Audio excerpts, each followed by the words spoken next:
Okay, this is first presentation of this kind of the topic, so sorry if I will be a little bit nervous. Like Anne introduced me, I am Tomáš Rágar, and this is co-author and my co-worker, Alan. We are going to present scalable open source system for impervious land mapping using grass and the Python ecosystem. So first, few words about motivation, why we do this, because like you are certainly aware, impervious surfaces, these are surfaces which are not penetrable to water, mostly concrete roads and the stuff that humans are building across the fertile land.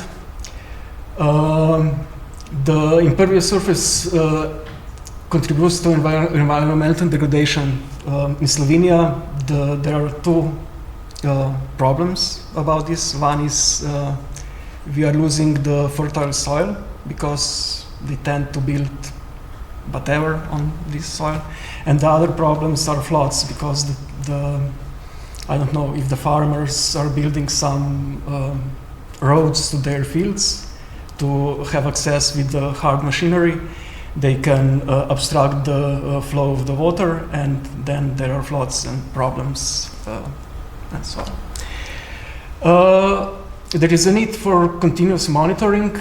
We would like to take a use of multimodal data, so to include the data we have available today, satellite data, aerial data, and for example, drone-based data. We would like to have a system which is not manually, which is automatic, which you do not have to involve yourself in operation a lot. And we would like to direct present these results of the model to the decision makers. I don't like the term decision maker, but yeah, this is the point. So this is overview of our system. We have two parallel lines, and we have actually three sources of data. One is satellite imagery, the other one is very high resolution data, in our case aerial imagery, and the third one is registry data. These are land cadastre data, intended land use data.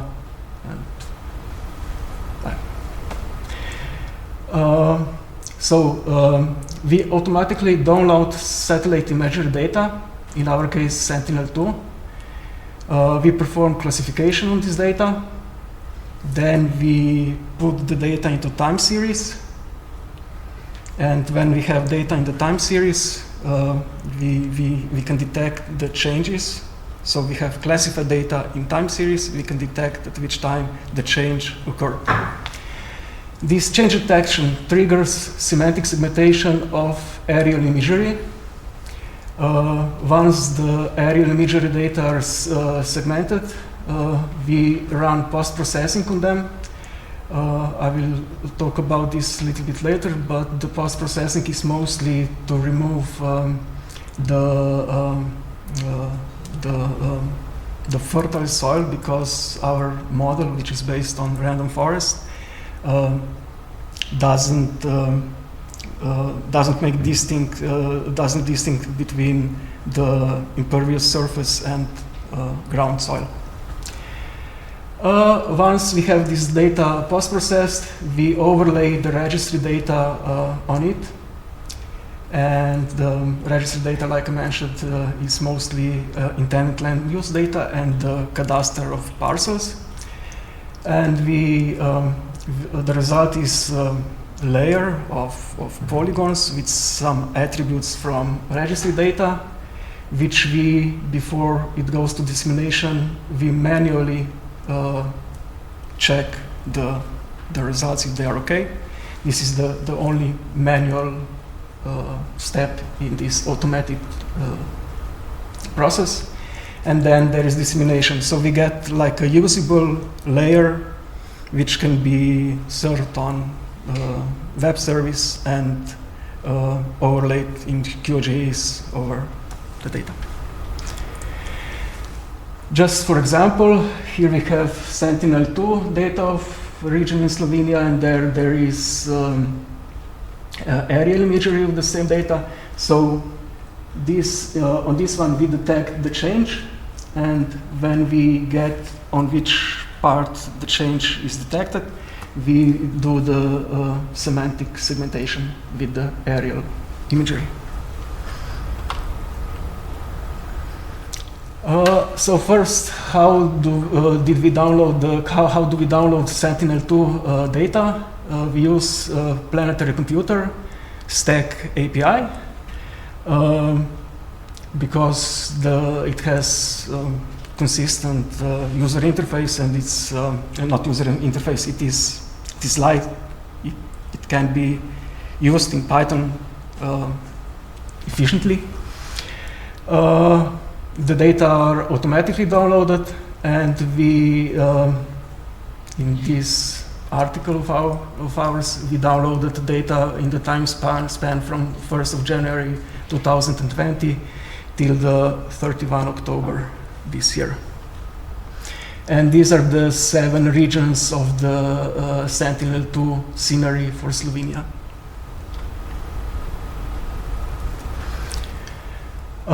Next, the classification. So we use the TorchGeo. It's a great toolbox where we got the 50-layer RES net, which was already pre-trained on Sentinel-2 data. Then we made fine-tuning with Eurosat labeled patches.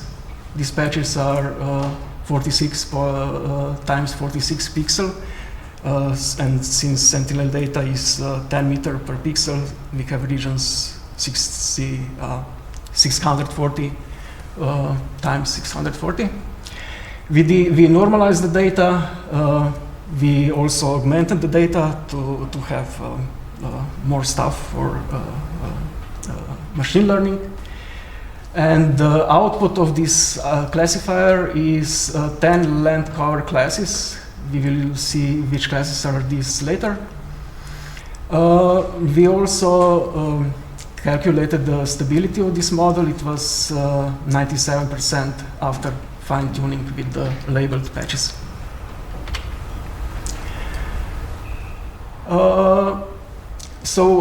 Like you know, Sentinel has 3 different satellites, A, B, and C, and we used all data from all the 3 satellites. Altogether, we downloaded 1,532 scenes, which present 421 different dates, and this we aggregated to 69 months.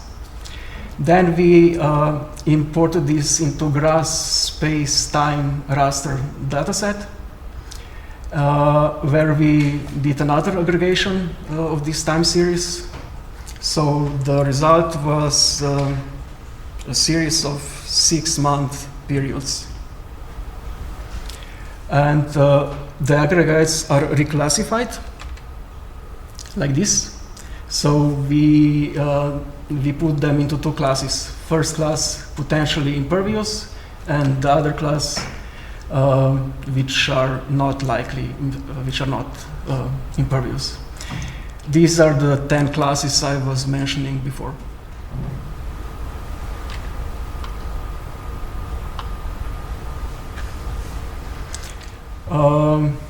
But like I mentioned, the patch is quite large, 640 meters times 640 meters.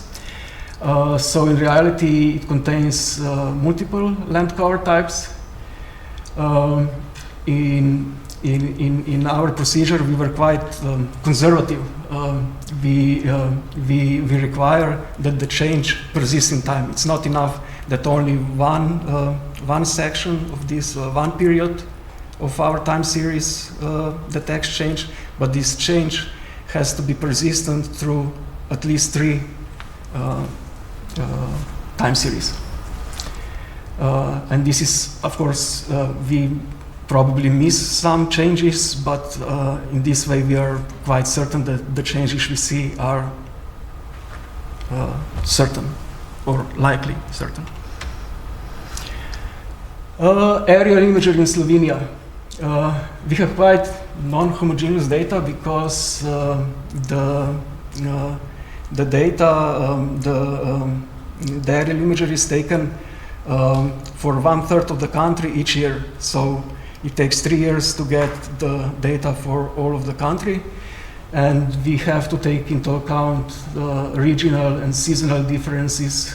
So therefore, we performed the training of our model on the multiple years, so to take into account seasonal changes and regional characteristic of the country. Our training data set, we had 26,000 labeled polygons, which we, in our training, we labeled them to these 3 classes, so bare soil and impervious surfaces, low vegetation, and medium to high vegetation. Imagery and label vectors are exported from GRASS to HDF5 file. I don't know if you're familiar with these files, but they are really nice. I mean, we use them a lot because you can, they have sequential access to the data, so-called lazy loading. You don't have to load the whole file to get the data, but just the part you're interested in. They have a structure which is similar to the directory structure in the computer. So you just put the path to your data and you can extract the data in a minute. They are really quick. You can also store metadata with them. And maybe I have forgotten something, but anyhow, our training data are stored in this file, and they can be really large. It's like a kind of database, and they are simply accessed from the Python script, so it was really good to have them here. Aerial data, like I said, we trained on the data previous to 224, and we tested on the data set from 2024. The ratio between training and test data was 80% data used for training and 20% for test. And we used also 3-fold stratified cross-validation on a stratified training sample.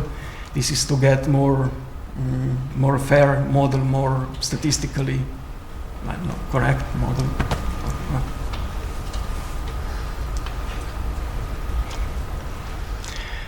Results, our study area is 2,171 kilometers squared. This is the surface of Slovenia area. In 5 years, we got additional 99 kilometers square of impervious surfaces. This yields to 0.1% of annual growth, which is compared to European Union average. Here we see an example of our workflow. So on the left-hand side, there is image, infrared image where there was no change. Then few months later, we can see there is some change, and also in the on our time series graph, we can see this change. And this was our requirement to have at least 3 periods when this change persists. Additionally, we discovered that this is like a positive side effect. This could be used to improve or control OpenStreetMap data because this change is not recorded on OpenStreet. And on the next slide, we can see, so these are the same, these are Sentinel-2 images where we detected the change. And these are aerial images of this region. So on the left, the state in June 2021, and last year we can see here they are building something. It could be a mall or something, or maybe support for the highway which is running there.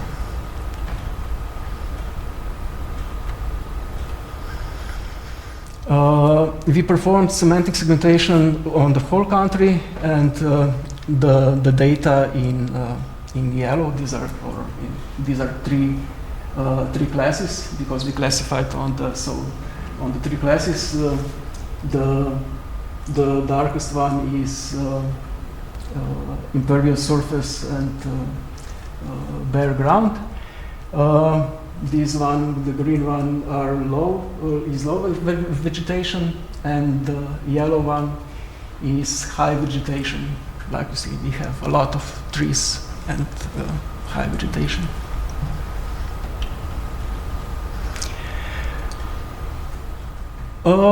So, like I said, after we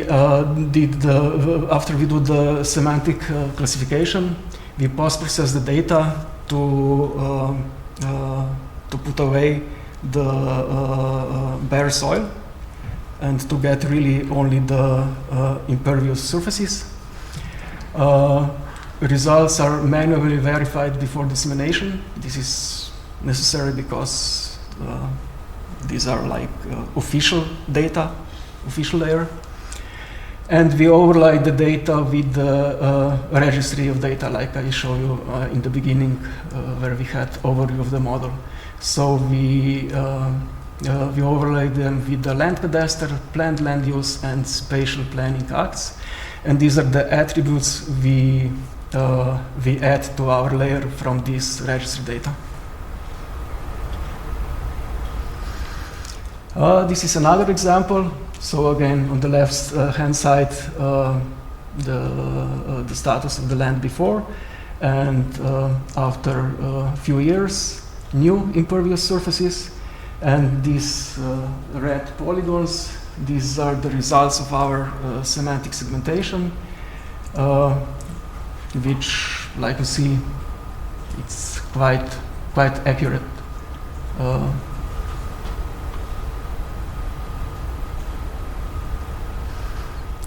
This is the same example, just to show you. So it's opened in QGIS, and example of attributes there in Slovenian. But anyhow, here I wanted to show you that this is like a usable layer which is used by the decision makers to make decisions. So, future work. Similar procedure like we have for aerial imagery, we would like to have also for Sentinel-2 imagery, to have semantic or even better instance segmentation to get polygons. We would like to produce also time series of such maps. In our case, we rejected all the Sentinel data which had more than 5% of clouds. Which can be tricky because these 5% of clouds can be located on one side of the image, and then you lose the whole scene just because the data were there. So we would like to take this into account in the future work. We would like to extend semantic segmentation, which is now performed with random tree forest. We would like to do the procedure with deep learning and to extend the classes. Now we have only 3. We would like to have like similar like with the Sentinel-2 classification.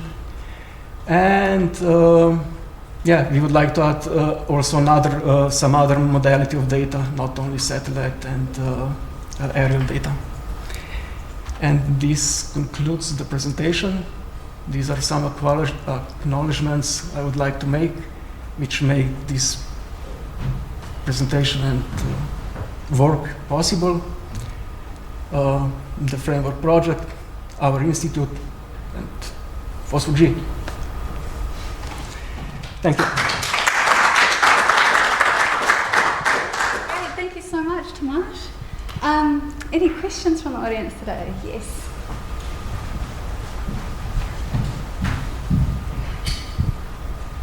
Great talk. I'm also a fallen, in my case, medical imaging engineer.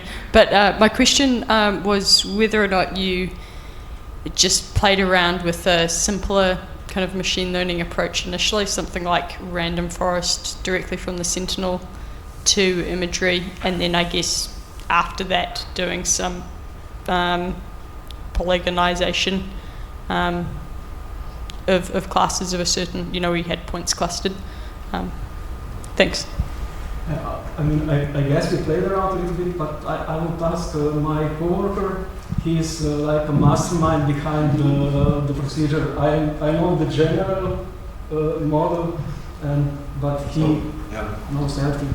The whole idea is about speed, so we were playing a lot with various things, and what we forgot also to say here, that the random forest that was used by Rapids from QML, so it's, if you know scikit-learn, this one is similar, but it works through GPU, so majorly we can classify the whole country in a few hours and get really accurate results. This is also why we have just 3 classes. And so you did use random forest. Was that for the disturbance? For the disturbance. No. For the semantic segmentation. So it was purely pixel-wise, not spatial account, and the results are pretty good. So that's why we still kept it. And if we want to upgrade it next time to have more classes and check disturbances, we will go to deep learning. That's, I think, the only good option here. Yeah. I hope I answered. Yeah, cool. I thought you'd taken a more complicated approach initially. Yeah, the problem of complicated approaches is that when you ingest data, then you have a lot of noise. And this is just going. So same weights from TorchGeo, same pre-trained model, patches coming, patches going in grass analysis, boom out. And yeah, perfect. I wondered why you didn't with it. Yeah. Awesome. Great, thank you. Were there any other questions? So you want to move to Sentinel-2 data. Is that just a frequency thing? If you're getting good aerial imagery, even though it's over 3 years, is it moved to using Sentinel-2 because it's obviously worse data, but it's more frequent? So. The problem with the aerial imagery is that it comes really not so often, so every 3 years. And with the Sentinel-2 we get the data like in continuous flow. So this is like the motto, the basic idea behind to get instant change and to be aware in which place there is a change. And then when the data, when more accurate data come, then focus on that data. Welcome to the club. Looks good. Excellent. Do we have any others? Oh, well, that was amazing work. It's super interesting and thank you. I survived and you survived, so great. Well, thank you all.